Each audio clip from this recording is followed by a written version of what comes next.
10 to 12% growth rate ఎన్నడూ తగ్గలే. GST growth every year on year 10 to 12% పెరుగుతుండే.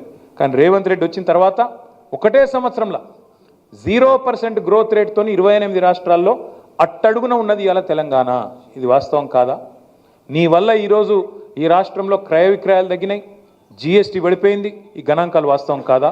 ఇది CAG రిపోర్ట్లో వచ్చిన మాట వాస్తవం కాదా? నువ్వు స్వయంగా స్టేషన్ గన్పూర్ మీటింగ్లో చెప్పలేదా? 71,000 కోట్ల ఆదాయం తగ్గింది, రాబడి తగ్గింది రాష్ట్రానికి, నువ్వే చెప్పలేదా? అట్లాగే మీరే వెహికల్ సేల్స్లో కూడా ఒక నెగిటివ్ గ్రోత్ రేట్. ఒక లిక్కర్ మాత్రం పెరిగింది, మిగతా అన్ని తగ్గినాయి. వాస్తవం ఏంది? ఎందుకు జరుగుతున్నది ఇది? ఒక కుటుంబ పెద్ద నిజంగా మన ఇంట్లో సమస్య ఉంటే కూడా కడుపులో పెట్టుకుంటాడు, కాపాడుకుంటాడు, 4 గోడల మధ్యలో మాట్లాడుకుంటారు. కానీ బజార్లో పడి మా రాష్ట్రం దివాలా తీసింది, మా రాష్ట్రం సంకనాకిపోయింది, మా రాష్ట్రం పూర్తిగా ఎయిడ్స్ పేషెంటు, క్యాన్సర్ పేషెంట్ అని ఎవడన్నా మాట్లాడతాడా? This is the intellectual bankruptcy of Congress party. That's why I said the state of Telangana is not bankrupt. The state of Telangana is not bankrupt. We are in a pink of health. It is the Congress that is intellectually bankrupt. It is Revanth Reddy who is morally bereft. అంతే తప్ప తెలంగాణకి ఏం కాలే. ఒక కుటుంబంలో సమస్య ఉన్నా బయట చెప్పుకోము, బయట పడం బజార్లో. కానీ రేవంత్ రెడ్డి గారు దివాలా తీసిందని ఆఖరికి అడ్డగోలు మాటలు మాట్లాడితే చివరికి ఏమైపోయింది? ఇవాళ ఆఖరికి లంచం ఇచ్చి 170 కోట్ల లంచం ఇచ్చి ప్రభుత్వ భూములు తాకట్టు పెట్టి బ్రోకర్లకు పైసలు తెచ్చుకునే దుస్థితి వచ్చింది ఇవాళ తెలంగాణ ప్రభుత్వం యొక్క నిర్వాకం వల్ల. నేను ఇంకా గమ్మత్తైన మాట, నేను ఇంట్లో ఉన్నా, ఇక నేను రెస్ట్లో ఉన్నా, నేను వీడియో చూసి పరిశాన్ అయినా, ఇట్లా కూడా మాట్లాడచ్చా అని.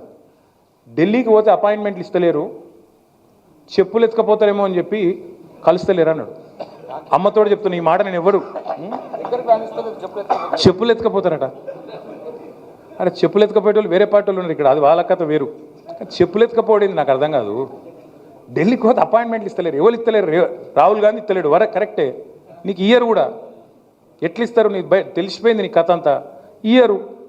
ఈ కొత్తగా ఎవరైనా సుట్టపోడు కొత్తగా వస్తేనేమో మర్యాద ఇస్తారు ఎవరైనా సరే, 4 రోజులు ఉంటుంది మర్యాద. ఇక కానీ నువ్వు వచ్చేదేమో ఢిల్లీకి నీ పని మీద వస్తావు, మీ మూటలు మోసుకపోయేందుకు 40, 42, 43 సార్లు పోతావు ఇప్పటికీ. అందులోనట ఈయన ఎకానమీ క్లాస్లో పోతుండట. అబ్బా, ఫోటోలు మొత్తం బయట పెడతాం, ప్రైవేట్ ఫ్లైట్లు, బిజినెస్ క్లాసులు, మీ ట్రిప్పులు మొత్తం ఫోటోలు బయట పెడతాం, సోషల్ మీడియాలో ఇప్పటికీ తిరుగుతున్నాయి, మళ్ళీ పెడతాం. అరే గింత అన్యాయం మాటలు మాట్లాడతారు. 43 సార్లు ఢిల్లీకి పోతివి, 43 పైసలు లేకపోతివి, ఏముంటుంది ఇజ్జత్ నీకు ఢిల్లీ మార్కెట్లో? వీడు ఊకొత్తాడు పోతాడు, ఎందుకు ఇవ్వాలి మీకు అపాయింట్మెంట్? ఇస్తలేరు, ఏం చేయాలి మరి? నువ్వు మూటలు మోసేందుకు వస్తున్నావు ఢిల్లీకి, రాహుల్ గాంధీకి మూటలు ఇస్తేందుకు వస్తున్నావు, మొదలు మర్యాద ఉంటుంది.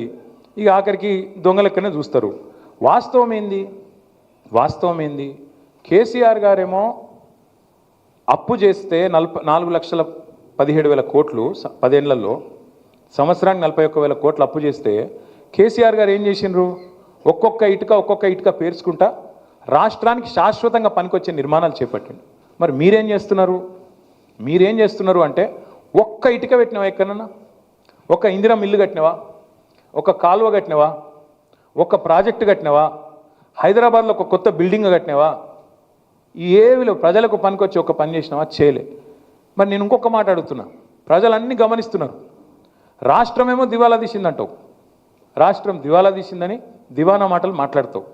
మరి మీ కుటుంబం ఆస్తులు ఎట్లా పెరుగుతున్నాయి?